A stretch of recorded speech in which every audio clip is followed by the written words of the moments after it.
Welcome. The Adventurers Guild told me to expect you to. It's nice to meet you, Asfand. We'd like to ask you about something.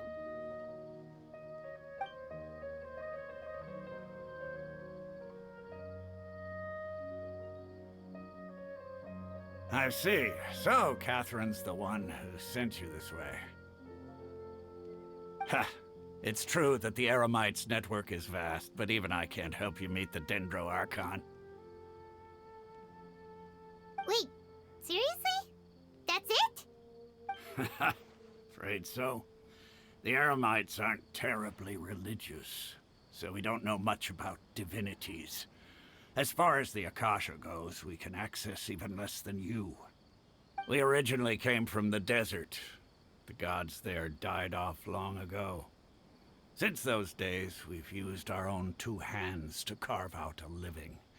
We don't beg gods for their aid. It isn't just us, though. If you ask me, I think most in Sumeru aren't interested in Lesser Lord Kusanali. Oh? Why's that? Just take the Academia, for example. They're the ones who truly rule Sumeru. Although they believe in gods, most of them only care for the late Greater Lord RukaDevata. In their eyes, she was the one who founded Sumeru and gifted us with the Akasha. Lesser Lord Kusanali just happened to inherit her legacy. Because of the Academia's influence, most citizens are more familiar with Greater Lord RukaDevata and hold her in greater esteem. Not to mention that Lesser Lord Kusanali never makes an appearance, and the Academia never announces anything about her. As far as the people of Sumeru are concerned, she's just a god that exists. And that's all. Really? Aw. After hearing all of that, Paimon sort of feels bad for Lesser Lord Kusanali. Ha!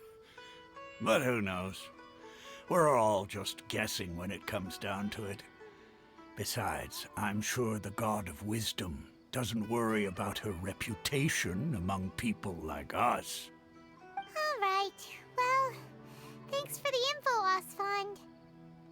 Asfand. No problem. Always happy to help out the Adventurers Guild.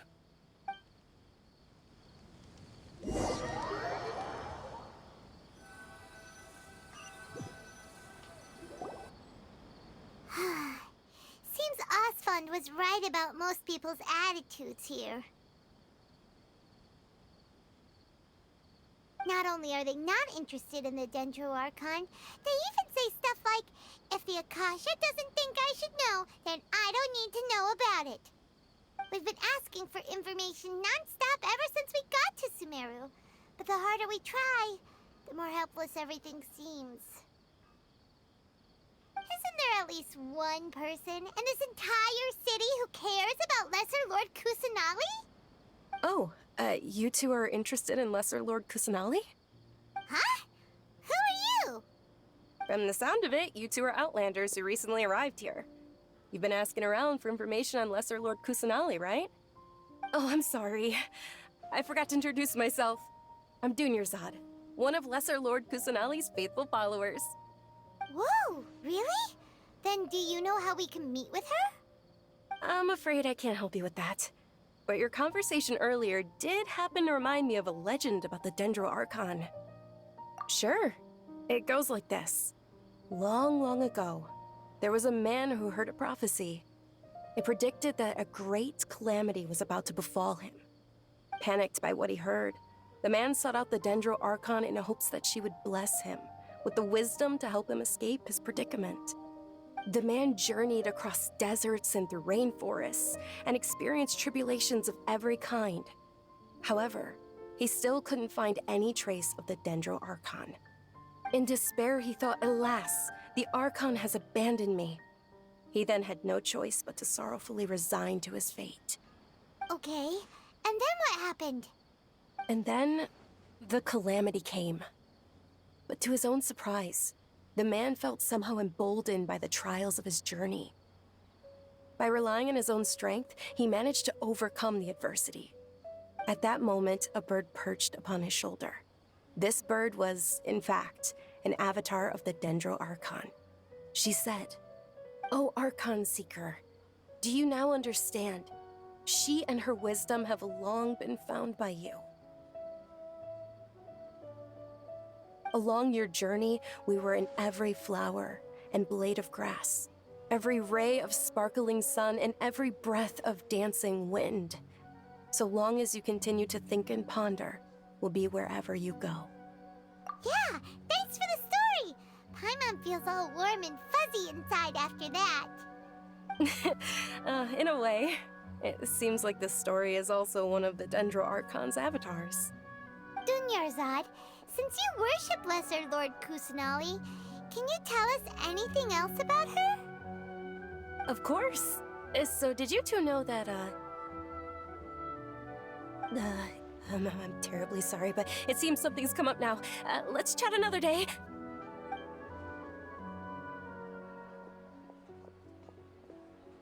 Hey, wait! What the heck just happened? It looks like they're searching for someone. Dunyarzad was acting super nervous just now. You think they're looking for her?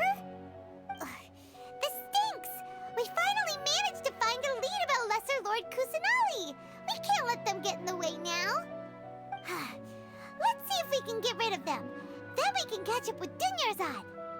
Hey, have you two seen a brown-haired girl wearing a purple top and a long blue dress? We're looking for her. Did she have bandages wrapped around her wrists? Yes, that's her. Did you see which direction she went? Yeah, she went that way. Quick, after her!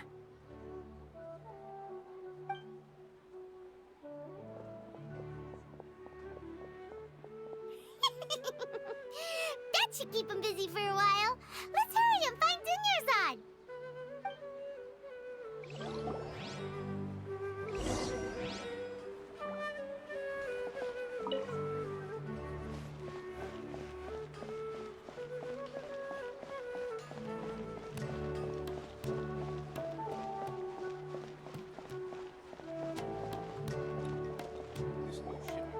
There you are, Dunyarzad. We thought you might have been long gone by now. Oh, it's you two. Oh, you startled me there. You can relax now. We threw those people looking for you off the trail. Really? Thank you so much. Unfortunately, I believe there's still more of them out there looking for me. Uh-oh, looks like there are some coming this way. Huh? More of them? Then what are we standing here for? Run! No, wait, my body isn't in the best shape. It's difficult for me to run. Okay, sounds good. There's a tavern on the other side of the port we can go to. They probably wouldn't expect me to hide in a place like that. All right, let's move out. Stay behind us. We'll keep an eye out for anyone looking for you.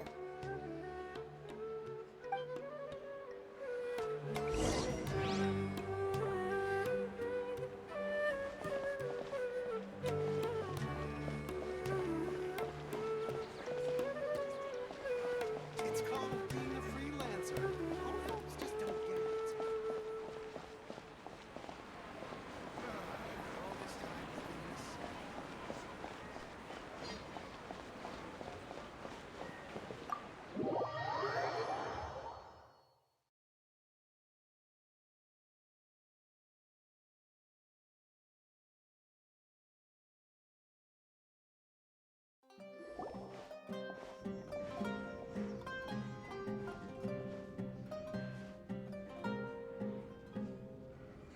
We made it.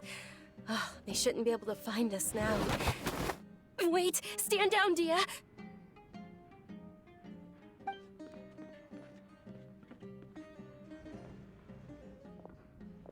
My lady, who are these two? They're travelers that I met on the street just a moment ago. They happened to notice that you were all searching for me, so they helped me hide. I see.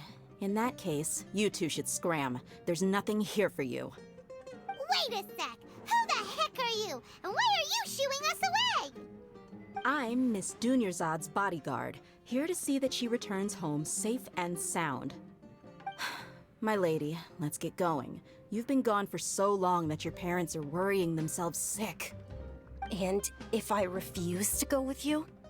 It'd be easier for the both of us if you cooperated. But if you insist on not going, then I'll have to carry you like a sack of potatoes. Hey! Dunyarzad already said she doesn't want to go back. Why are you still pushing her? Stay out of this. You don't understand the situation. Sorry, my lady. Even though I'm your bodyguard, your parents are my employers. I have to answer to them. How much? Wait, what? How much more do I have to pay you to become your employer? So you never listen to my parents ever again. Double? A triple? Give me some time and I'll get that much. My lady, this isn't about Mora. I don't know what you think of us Eremites, but let me say this. I like Mora, but I'll never go against my principles. That's why I'm here looking for you. Sure, it's an order from my employer, but my conscience was also telling me it's the right thing to do. And knowing your health, carelessly running around like this is gonna hurt ya. For the sake of those who love you, don't be stubborn. No, you're wrong. I'm aware of my limits and I know what I'm doing. Honestly, the only people being stubborn right now are my parents. And I know perfectly well that it makes no difference if I'm at home or not. They still won't accept reality. And every time I bring this up, they just change the subject. Dia, you've been living with us a long time already. This should be old news to you. Dia, I know it hasn't been easy for Mother and Father, and I'm grateful for everything they've done for me. But there's someone else in this world I'm also grateful to. Because she saved me. The love I have for her is the same I have for my parents. This is my life and my last chance. So I want to do something meaningful. My lady, are you sure what you're doing now is meaningful? Yes, I'm sure. At least, it is to me. Fine, I won't ask you to return home anymore. But let me make something very clear. I'm only doing this because I respect your determination, not because I agree with you. Thank you, Dia. Sorry for being so rude just now. My nerves were acting up. And I even brought up your payment in such an offensive way. Don't worry about it, my lady. I did say that I like Mora. Besides, that's our next topic of conversation. Today's little excursion caused such a ruckus that every single bodyguard at the estate was deployed. It wouldn't be easy to hide things from your old man. Since this definitely won't be your last escapade, here's a little tip. You should at least make it look like your room and things are still in order when you leave. Also, you'll need someone to cover you for when you're out and about. So, I'll let you hire me, my lady. This way, everyone wins. As for the pay, let's say half of what your father pays me. We can settle the bill when we return to the estate. Okay, deal. Yay! Looks like they've reached an understanding.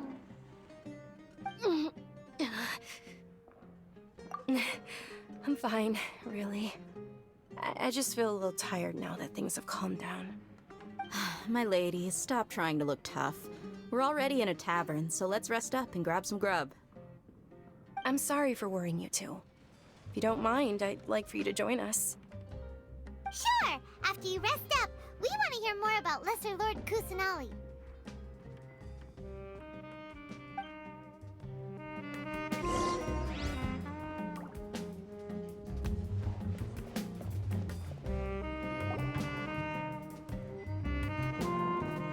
Ha! Well, if it isn't Dia, haven't seen you in nearly half a year. Word on the street is that you're a bodyguard for the Homayani family now. Ha! Don't you find that kind of work boring?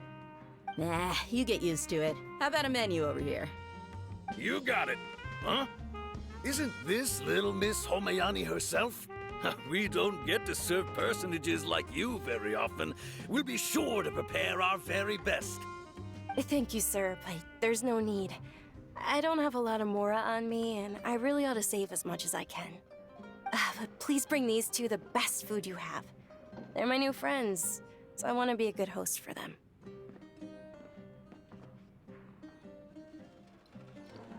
Yeah, we're already super grateful for everything you told us about Lesser Lord Kusanali. How about our charcoal-baked Agelena cakes? They're our signature snack, and they run cheap. Look, other customers over there are eating some now.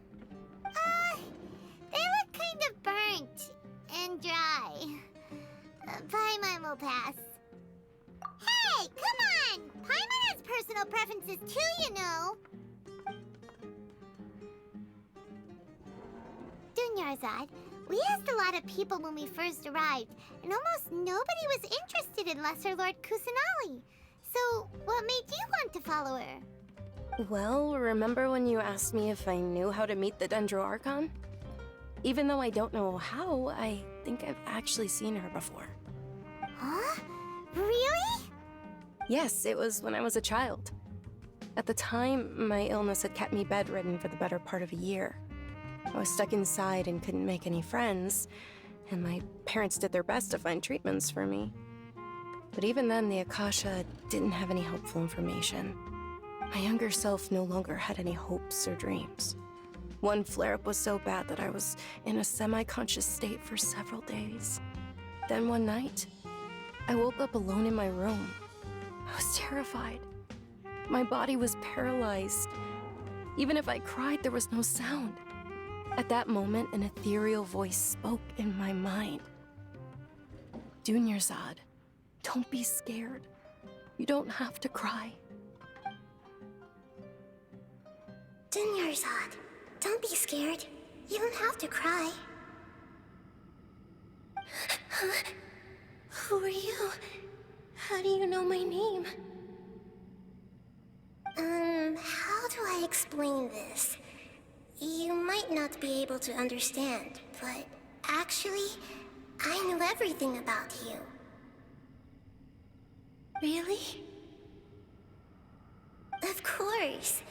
I know that you're scared of thunder, that you hate taking medicine every morning, and that you love counting the petals on your mom's skirt.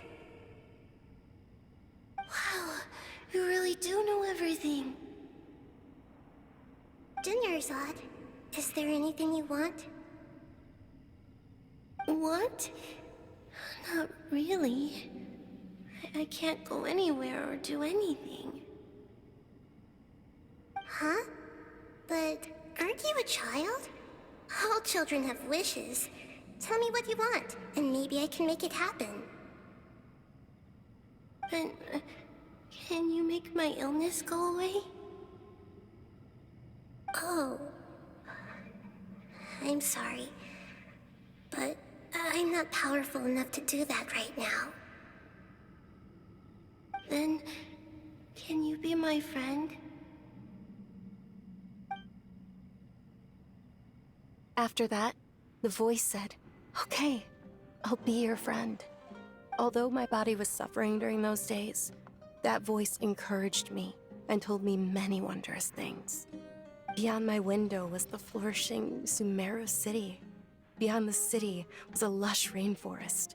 And beyond that was the wall of Samiel, deserts, and all of Teyvat. Once I finally made it through that bout of illness, I couldn't hear that voice anymore.